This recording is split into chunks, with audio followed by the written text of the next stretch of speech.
Today I'm going to tell you a heart-rending story, which is not an obscure tale from the past, but one that should serve as a warning for your present and future. This is the story of the thousands of Hindu men and women of Malabar whose agony did not even find a place in the pages of history textbooks. In 1921, the Congress-supported Khilafat movement for Turkey's Islamic Caliphate was at its peak in India. Muslims were preparing to realize the dream of establishing Islamic rule, that is Caliphate, across the world.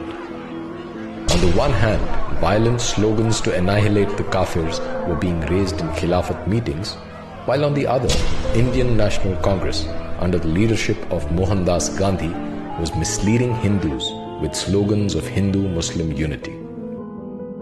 As if this was not enough, Mohandas Gandhi and Congress were even asking Hindus to contribute funds for the Islamic Khilafat movement.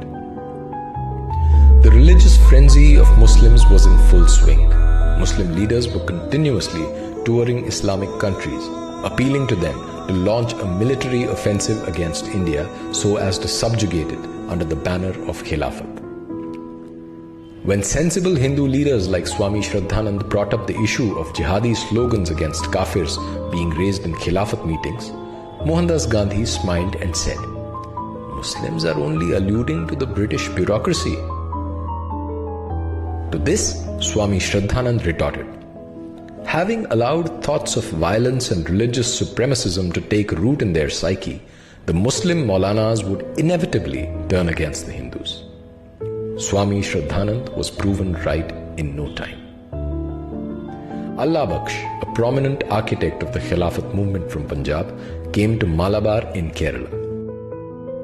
In an unprecedented display of religious harmony, Hindus, as opposed to horses or mules, were made to pull his car, and they were forced to raise slogans of Allahu Akbar.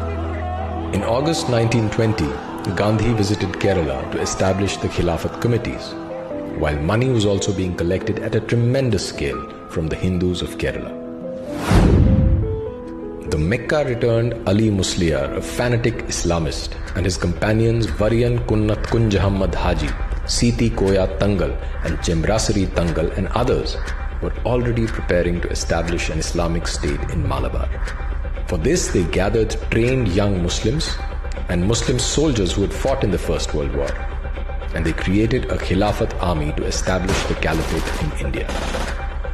This Khilafat army was fully equipped with uniforms and weapons. The recruits took an oath on the Quran that they would give up even their lives to establish the Khilafat. As per reports, up to 60,000 soldiers were recruited in this Islamic army.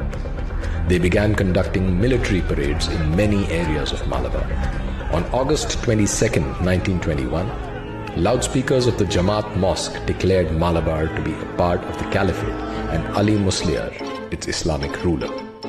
The entire region was thus declared a Sharia-compliant zone.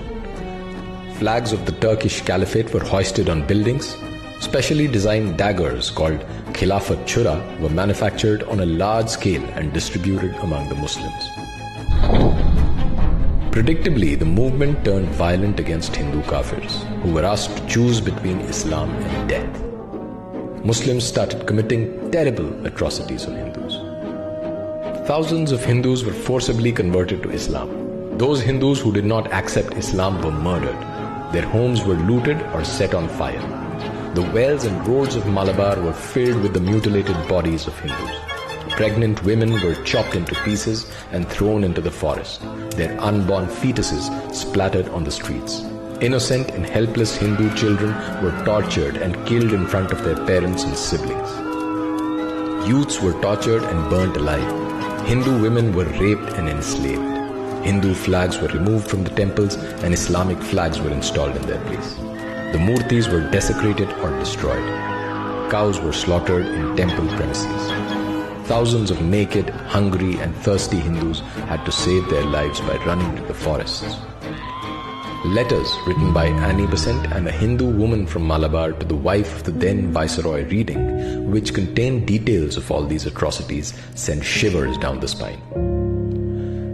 According to the Inquiry Committee report of Servants of India Society, 1,500 Hindus were murdered, 20,000 were forcibly converted to Islam, and property worth about 3 crores was looted in this horrific violence. There was no limit to the rapes and atrocities on Hindu women. As per official British records, 10,000 Hindus have been massacred.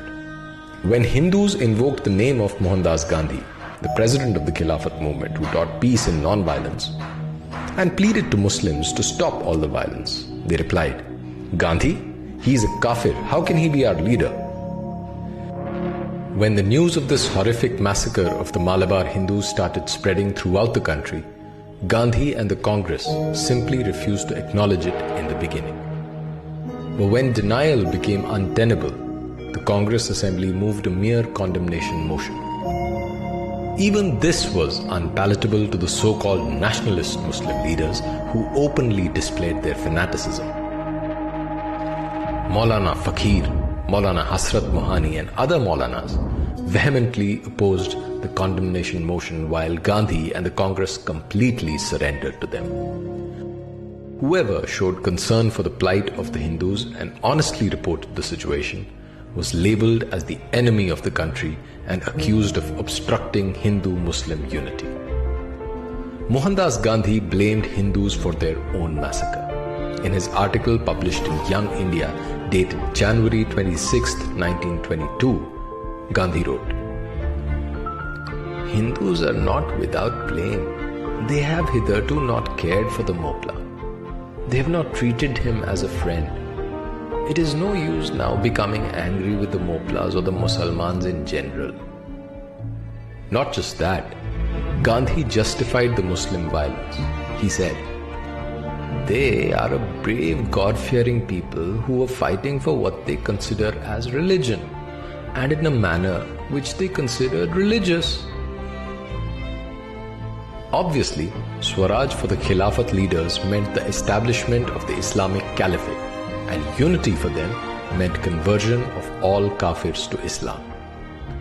For almost 5 months, Islamic rule persisted in areas such as Mallapuram, Manjeri, Pandikod and Tirur in Malabar, and the Kafir Hindus and their women were subjected to unmentionable atrocities. Because the Muslims of Malabar are also called Mopla Muslims, this massacre is known by the names Mopla Massacre, Mopla Riots, etc. The negationist historians of the left and Congress have portrayed this massacre of Hindus by Muslims as a revolt by poor peasants against the British administration and rich landlords. These left-wing historians, nurtured by the establishment, have whitewashed the creation of an Islamic territory in a part of India and the genocide of Kafir Hindus, and have projected it as a freedom movement for Swaraj. But the real history is written in the blood of those thousands of Hindu men and women who fell prey to the barbaric cruelty of Moplas and appeasement politics.